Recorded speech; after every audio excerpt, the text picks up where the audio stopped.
It's time to go through an updated 2024 wide receiver rankings in Dynasty Fantasy Football after the NFL Draft.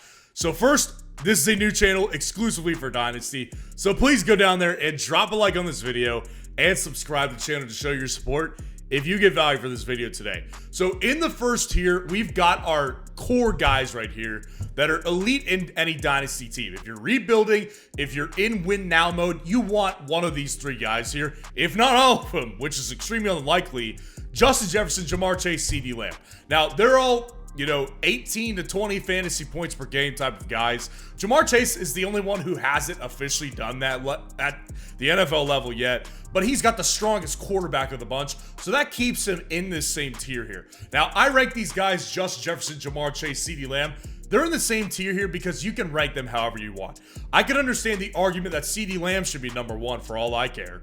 He was in, he's the oldest of the bunch, but at the same time, CeeDee Lamb is in a situation where every single year he's just improved from a fantasy points per game perspective. So he just becomes ultra important to this offense, and they really don't have a viable number two that's going to take away significant target totals from CeeDee Lamb.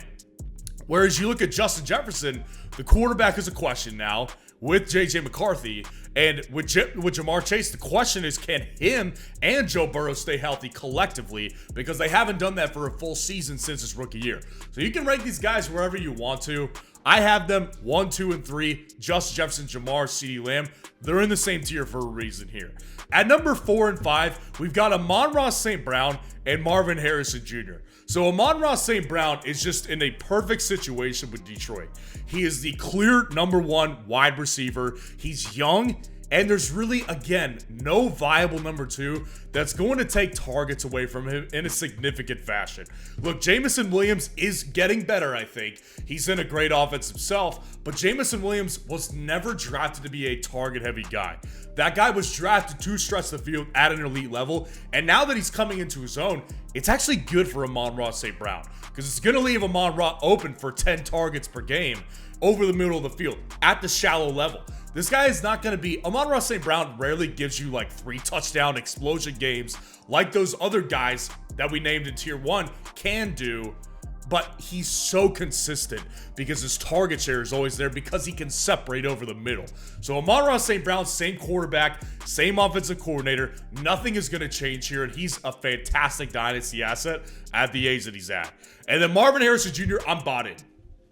The landing spot for me, look, it's not like it was the best. Like, you could argue the Chiefs are better, the Bills are better. Like, there's a lot of other places that he could have went to that would have been better.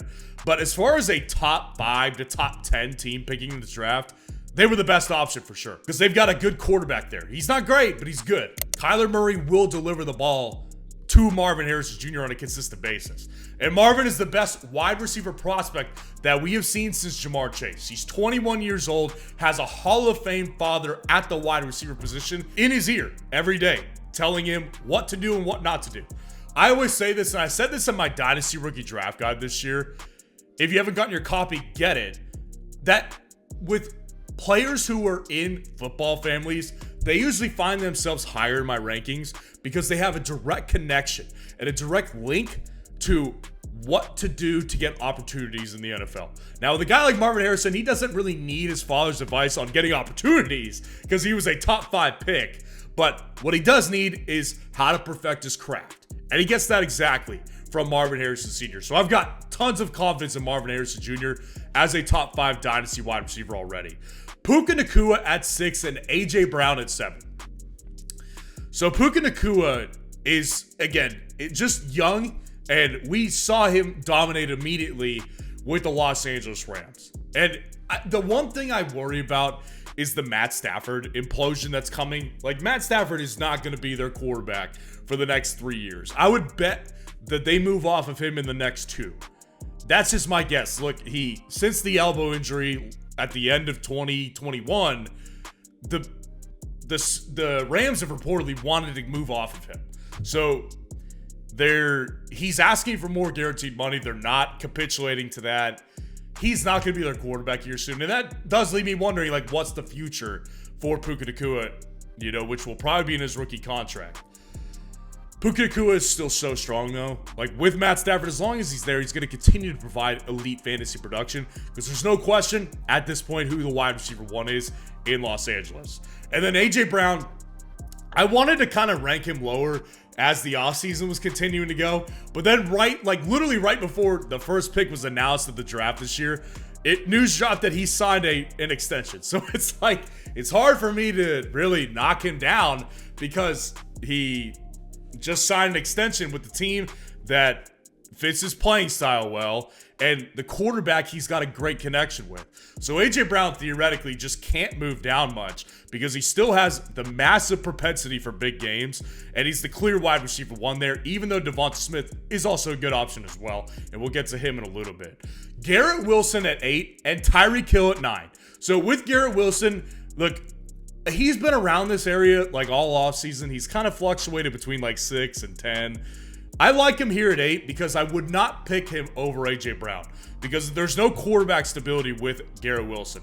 Yes, Aaron Rodgers, if he stays healthy, he'll be the quarterback this year. What about next year and the following year, right? Garrett Wilson coming into his 3rd year, you would assume that the Jets want to keep him, but does he want to stay with the Jets is the question. Because if the Jets can't figure out the quarterback long term, Garrett Wilson's in trouble. And look, Garrett Wilson has done more with less than, I would argue, any other wide receiver in the last 5 years. Like, he's been better than Drake London with less. Garrett Wilson's been elite with less, but it still just doesn't move the needle to what we thought he could be. And it's been disappointing as opposed to what his expectations were. So, does he get better this year? If Aaron Rodgers is there, definitely yes. But is he a good long-term option? That remains to be seen. And Tyreek Hill, the same argument applies I've been making all offseason when I've done these rankings.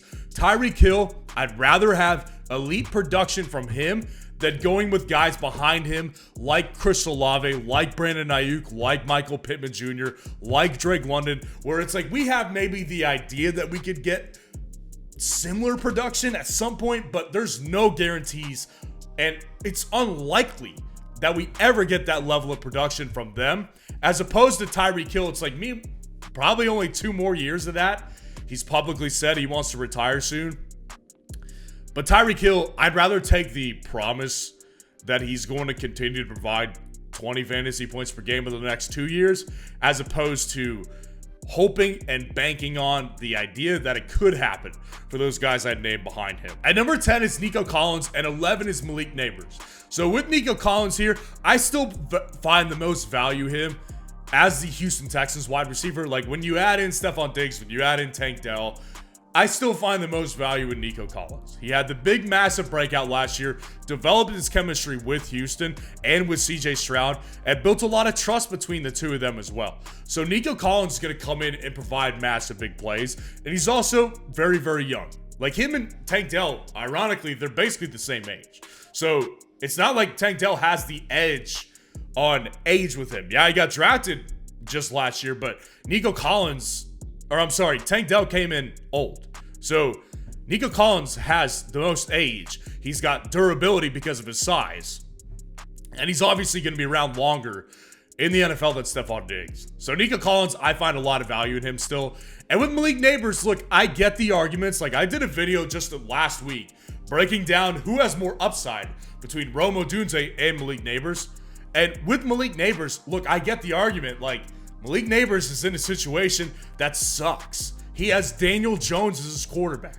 But you know what else is the real deal here? Malik Nabers is the clear #1 target. There's no competition. There's not even a clear wide receiver 2 in this offense. And the quarterback position is fluid. They're going to change out who their quarterback is in the next year or 2.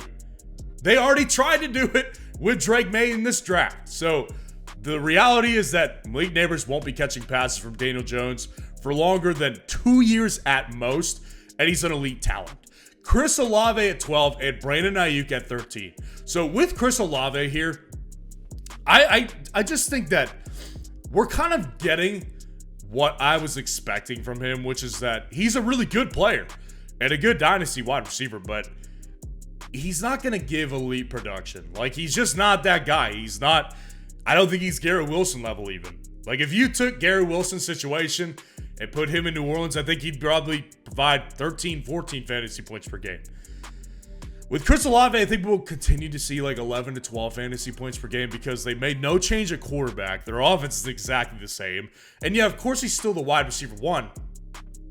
But Chris Olave is not like a consistent big play target that can get you massive boom games. He's consistent because he'll get, 8 to 9 to 10 targets per game. But I still come away wanting more with Chris Olave. That's why he's at number 12. Brandon Aiyuk at 13. I don't care where this guy goes. If he stays in San Francisco, which I'm kind of betting they want him to stay because they know that with Deebo Samuel, his time is ticking, and they'd probably rather stick with a guy who's a better route runner. And if you just stack them up as wide receivers, Brandon Aiyuk is a better pure wide receiver than Deebo Samuel is. So I'm assuming that he'll stay in San Francisco personally. And if they move on from one, it'll probably be Deebo Samuel. But even if Brandon Aiyuk gets traded to, whoever he gets traded to, I'd still consider him a top 15 wide receiver in Dynasty because he's still young and he's also, again, a great route runner that could play in any offense in the league. At number 14, Michael Pittman Jr.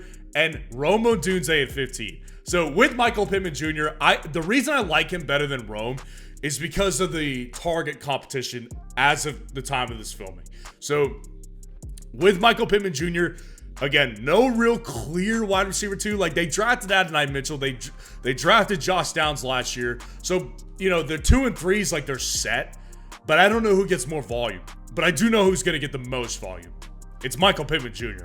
And this is just me banking on the Indianapolis offense as a whole. I believe in Anthony Richardson. I believe in Shane Steichen, the offensive coach. Michael Pittman Jr. is just going to continue to benefit from it. He signed the extension this offseason. I've got a lot of confidence in Michael Pittman at his age, under the contract, and given the circumstances with the Colts. Whereas with Rome Odunze, yes, I like the quarterback probably better, because I think he's a better thrower. But I do have concerns with the wide receiver room and with the potential that the Bears implode. Like, I'm sorry to Bears fans, but like, it's just historically known the Bears they've never had a 4,500, 5,000 passing yard season from a quarterback.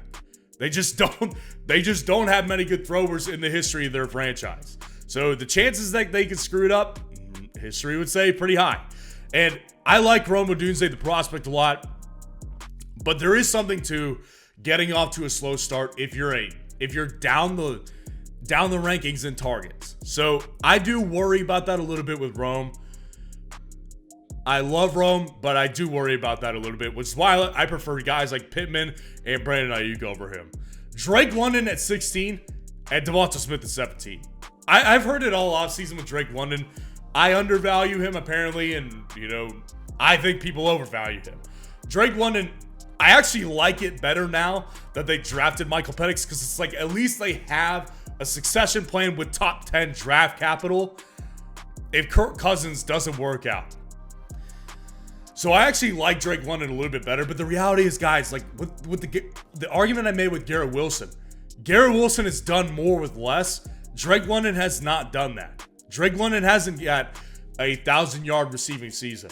So can he do it? Yeah, I think he can, but I would have liked to see more than what he gave us with the quarterbacks that he had over the years. So I'm playing kind of a wait-and-see approach with Drake London. I would definitely prefer Rome Odunze over Drake London. I would definitely prefer Michael Pittman. I would definitely prefer Malik Nabers over Drake London. And then Devonta Smith, the wide receiver 2 in Philly, but it's a great situation because Jalen Hurts, I think he rebounds this year. And with A.J. Brown, like, there's going to be games, of course, with Devonta Smith where he won't be a factor and he'll disappear. It happens every year. But there's also games where he explodes for multiple games in a row because he's still an elite player himself. And A.J. Brown takes away a lot of targets and a lot of, eyeballs as far as where the defensive coordinator is looking to roll coverage at. So he signs an extension this offseason. He's there for the long term. I think Devonta Smith is a great dynasty wide receiver still. Jalen Waddle at 18 and Jordan Addison at 19. So with Jalen Waddle, similar situation to Devonta, except I prefer Devonta over Jalen Waddle. Jalen Waddle, I think his touchdown totals rebound this year, which was the problem last year with Jalen Waddle. But at the end of the day, I think Devonta's a better wide receiver than Jalen Waddle is. Jalen Waddle, like, I think he's a great big play guy, but we're not going to really see this guy become a Tyreek Hill 2.0. Like, this is not in his cards. He's not a do-it-all wide receiver. He's primarily good getting, like, shallow crossing routes that he can take to the house, and he's really good on deep balls. He's not a slant guy. He's not a wide receiver comeback type of guy. There's just a disconnect there with him being a true wide receiver one, which is why I don't really ever feel like he'll be a stud wide receiver one on his NFL team. But I do still think, obviously, he's a great dynasty wide receiver. And then Jordan Addison at 19, I think he's so undervalued. It's crazy to me why he's so undervalued. It doesn't make sense. He was a top 25 wide receiver in fantasy football his rookie year. And it's like he's just all of a sudden going to go down to like the wide receiver 30. No, like he's so valuable to a fantasy team. And it doesn't make sense to me, really. Jordan Addison, yes, the quarterback concern is there. I believe in J.J. McCarthy, mostly because I believe in their head coach, Kevin O'Connell, who was a former quarterback and got the most out of Kirk Cousins, that's for sure. So I think he'll get the most out of J.J.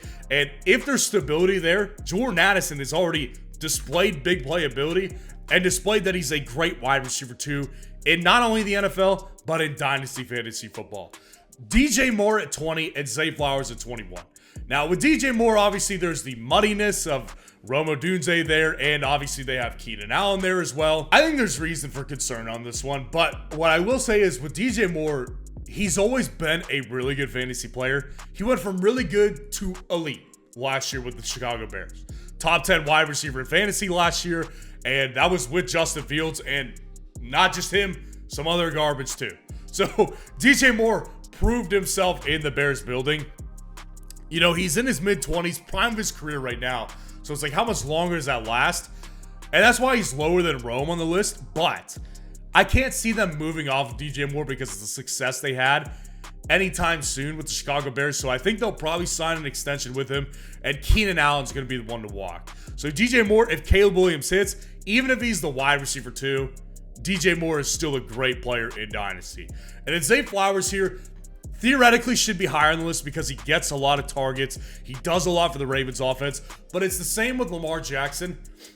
Any pass catcher outside of Mark Andrews, because he's at tight end position, any wide receiver with Lamar Jackson is just going to have a lower ceiling because the fantasy football pie in Baltimore is smaller. It just is. It's just a reality of the situation.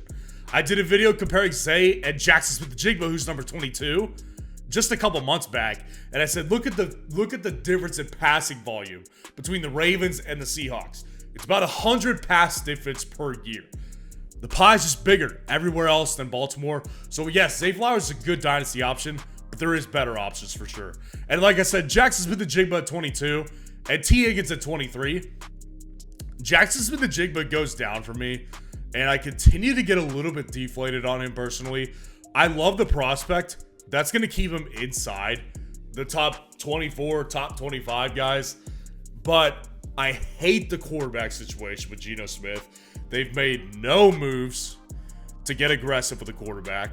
It's depressing because I think that to maximize Jackson Smith-Njigba, he's going to need a quarterback upgrade. But I still do believe in the narrative that I have been pushing, and I really don't see a lot of other places.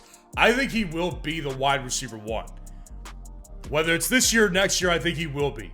So him and DK Metcalf, like, yeah, of course DK is going to be relevant still, but he is not exactly like a big target guy where Jackson Smith-Njigba is a target guy. So they'll use him more like that this year. And I have confidence in him, but I don't have confidence in the situation. And at T. Higgins, it's like he's still so young that this was probably his last year with the Bengals, I'm sure. And wherever he goes, we'll have to see. I hope he doesn't go to a team that just offers him the most money. It's like he should go to a smart place.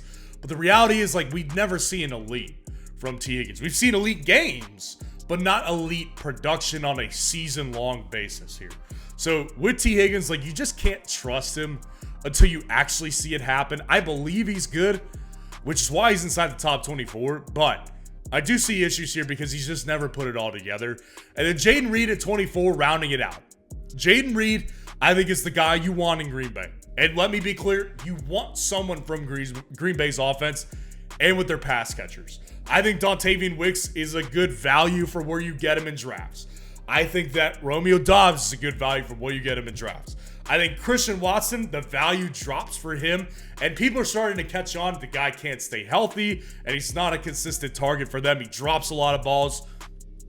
Jayden Reed came out immediately in his rookie year, was elite as far as what he did for the offense. He ran the ball, he was short, he was middle, he was deep.